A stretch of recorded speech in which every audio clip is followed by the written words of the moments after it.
Buenas tardes, buenas noches, Shabbat Shalom.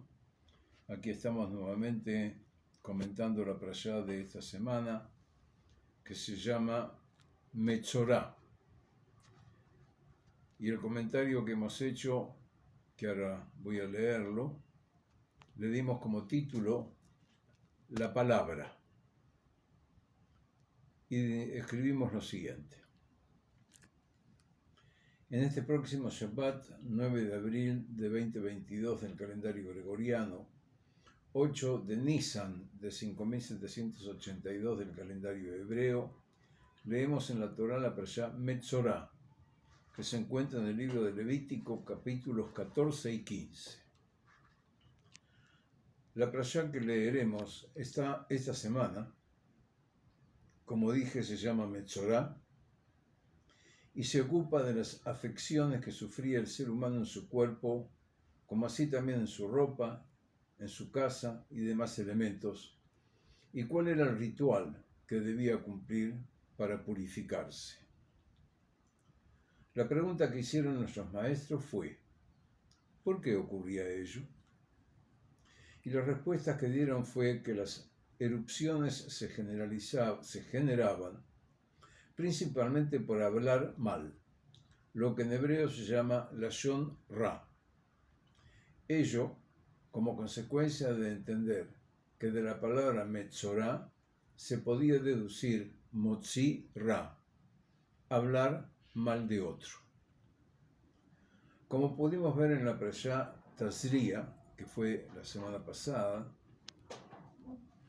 los sabios identificaron a Tzaraat, la condición que afecta a la piel humana, las vestimentas y las paredes de las casas, no como enfermedad, sino como advertencia, y no por cualquier pecado, sino por uno específico, Lashon Hara, el hablar mal de otro.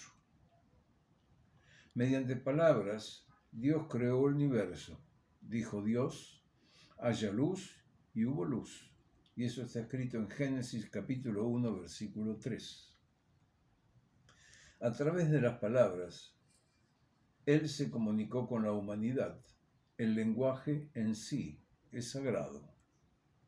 Es por eso que Lashon Hara, el uso del lenguaje para dañar, no es una ofensa menor. Significa tomar algo que es sagrado y utilizarlo con fines no santos. Es una señal de profanación. Después de crear el universo, el primer regalo de Dios al hombre fue el de poder usar palabras para denominar a los animales, y de ahí el uso del lenguaje para clasificar. Ese fue el comienzo del proceso intelectual, que es la señal distintiva del Homo sapiens. Cuando Dios buscó frenar el plan de los hombres de Babel de construir la torre que llegará al cielo, simplemente confundió su lenguaje, haciendo imposible la comunicación entre ellos. El lenguaje sigue siendo fundamental para la existencia de los grupos humanos. Por lo tanto, el primer principio del lenguaje es que es creativo. Creamos mundo con palabras. Dios habló, le habló a Adán, a Noé, a Abraham, a Moisés. En la revelación en el monte Sinaí, Moisés le recordó a los hijos de Israel. El Señor les habló desde el fuego, escucharon el sonido de las palabras, pero no había ninguna imagen, solo una voz.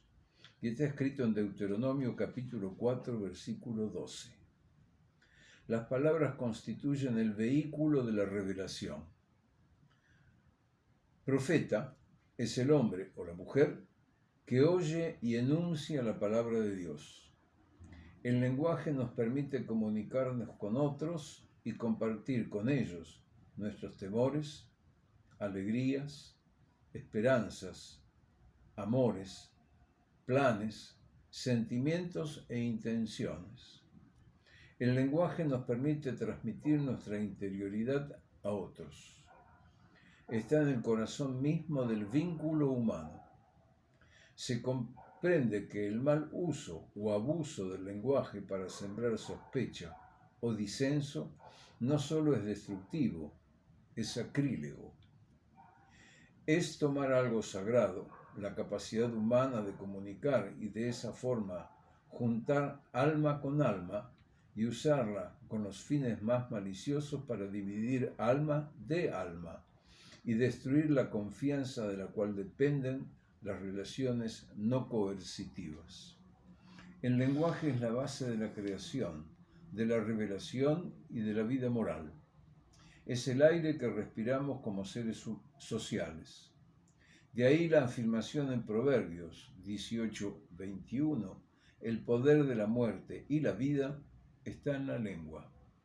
De la misma manera en Salmos, cualquiera sea el que ame la vida y desee ver muchos días buenos, que guarde su lengua de la maldad y su boca de la mentira.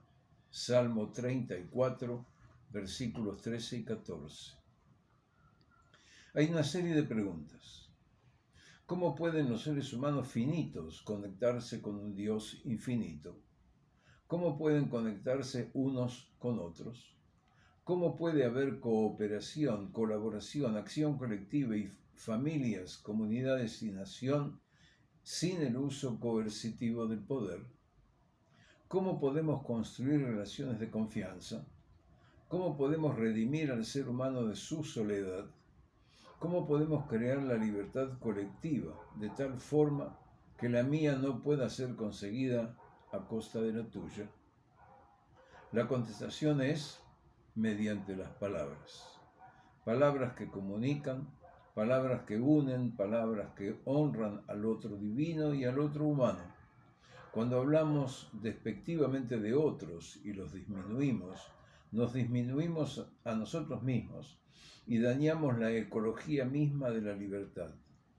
Nunca tomes livianamente al lenguaje, nos da a entender la Torá. Pues fue a través del lenguaje que creó Dios el mundo natural y a través del lenguaje creamos y sostenemos nosotros el mundo social. Es tan esencial para nuestra supervivencia como el aire que respiramos. Cuenta el cuento que el maestro se dirigió a sus alumnos y les dijo: necesito un voluntario para que elija cuál es la mejor parte del cuerpo humano. Se pone de pie uno de los presentes y dice: yo me ofrezco. El maestro le dice: quiero que tomándote todo el tiempo que necesites para pensar, me digas cuál es la mejor parte del cuerpo humano. El joven se retira y al día siguiente vuelve y le dice al maestro: ya la tengo. ¿Cuál es? Y el alumno le contesta: la lengua. El maestro asombrado le pregunta: ¿por qué elegiste la lengua? El alumno le responde: porque con la lengua podemos decir te amo, eres importante para mí, qué elegante estás, y así sucesivamente podemos decir muchas cosas bellas. El maestro acuerda. Ahora le dice: bueno, necesito que me digas nuevamente, tomate tu tiempo, ¿cuál es la peor parte del cuerpo humano? El alumno piensa y le dice: la lengua. ¿Cómo? Así es. La lengua puede ser también la peor parte del cuerpo humano porque con ella podemos insultar, agredir, maldecir, ofender y mucho más. El maestro acordó. Hay una expresión que dice: una ofensa puede hacer más daño que un cachetazo. El ser humano es el único ser vivo sobre la faz de la tierra que ha recibido el don de la palabra como regalo de Dios. Gracias a ello podemos hablar. Por lo tanto, debemos ser cuidadosos con su regalo y hablar bien. Es decir, debemos pensar antes de hablar para que nuestras palabras se transformen en bendiciones y no en maldiciones que puedan dañar a otro. Como se dice popularmente, pon tu cerebro en funcionamiento antes de poner tu lengua en movimiento. hablémonos unos a otros, escuchémonos unos a otros y escuchemos lo que nos dice, lo que nos dicen, no para contestar, solamente para escuchar. Shabbat Shalom y muchas gracias.